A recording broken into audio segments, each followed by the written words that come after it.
Want to hit the ball further with all of your golf clubs? Well, we need a couple of things in place. We need a really good body pivot, but we also need lots of hand speed through impact. And today, that's what we're going to focus on in this video, is how to get fast hands.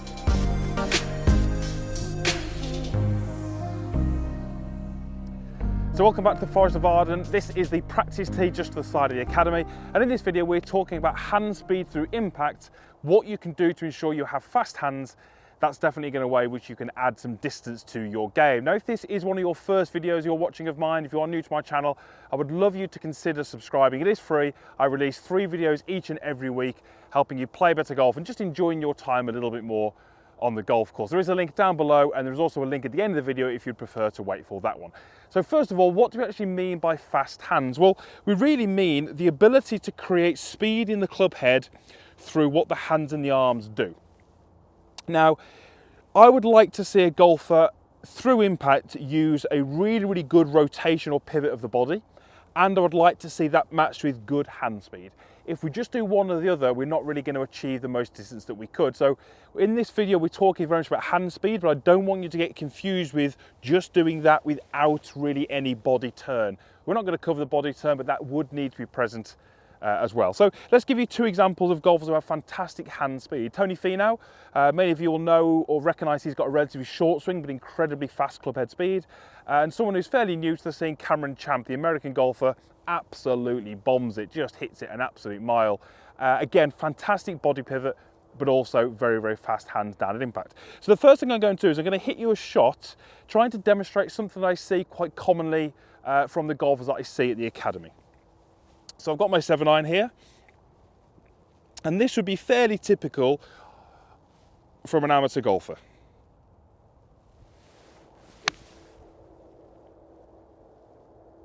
It wasn't a bad shot, it's gone kind of where I wanted it to go, the trajectory was okay, but the distance wasn't particularly good, and you might well have seen that looked a little bit kind of wooden in the hands. It's so common that I see that.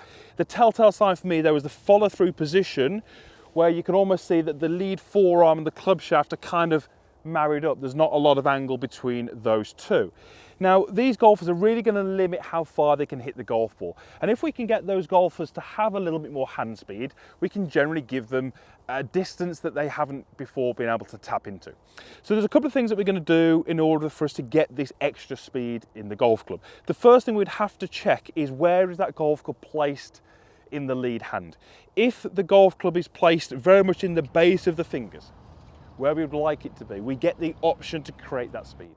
Those golfers who struggle with that hand speed very often have the golf club too much through the palm of their hand. So the first thing I would get you to do, if you feel like you need a little bit more speed in the club head, is ensure that the golf grip is very much through the base of the fingers and the pad of the hand is squashed on top of the handle. The sensation of the golf club being held in the fingers is pretty key, and also we'd like that sensation in the trail hand as well. Now, once I've done that, we're well on our way, but that doesn't guarantee us anything. The next thing that can really rob you of this speed is just far too much tension through the fingers, through the wrists and through the forearms. If you're going to swing the golf club with a 7-iron 90 odd miles an hour, these top players do you think they are holding onto the golf club incredibly lightly? Absolutely not. They're holding on with a fair bit of force because they realise if they don't, the club head is probably going to go just as far as the ball. So the fingers are applying quite a bit of pressure to the golf club. There's a firm hold. But the wrist is relatively loose and the forearms are relatively loose. That's absolutely key. If that tension in the fingers creeps into the wrist and the forearms, that's when we're going to rob ourselves of any distance.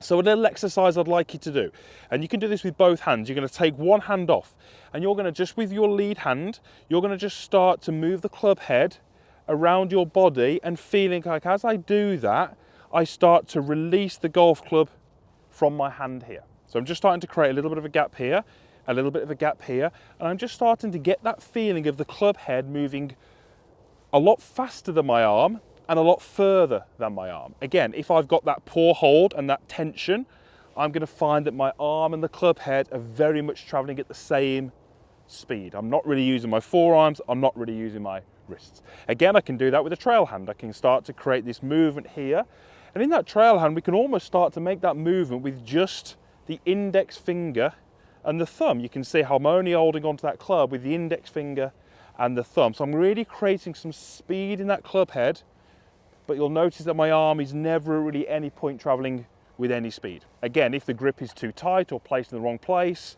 that movement becomes very, very wooden.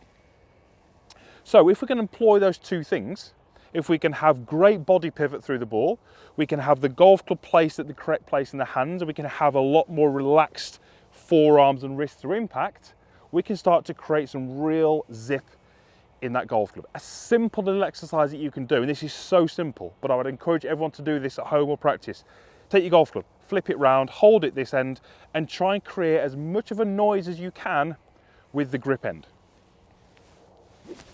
Really just trying to create some noise down at impact, and I'm doing that by creating this good leverage here and then allowing that leverage to lose it through the ball, creating that speed in the club head.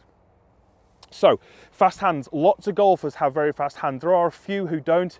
Someone like a Zach Johnson, who's kind of very shut club face, quite body release. There's going to be the exceptions to the rule, but lots of the long hitters that you're going to see have very, very fast hands.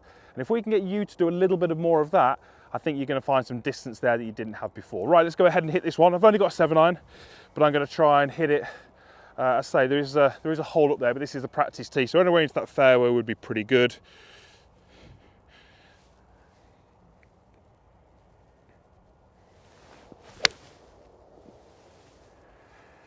And first swing of the day, it's about 1 degree. I'm going to take that one. That wasn't too bad. It might have been a little bit low in the club face, but I'm not going to complain too much because it's where I want it to go at a good distance. Right, hopefully that makes sense. Certainly want to try it at the practice area before you take it to the range. But I say a little bit more distance added to your game, I think, if you can do those things. Thank you very much for watching. Love to get your feedback in the comments box down below. If the video has helped you at all, give it a thumbs up. That really just helped me. And also, like I said at the start, would love you to be a part of my channel. Would love you to consider subscribing. There is a link down below. And also here, my logo. Click on that. That will allow you to do just that. And hopefully we'll see you back here again soon for some more videos.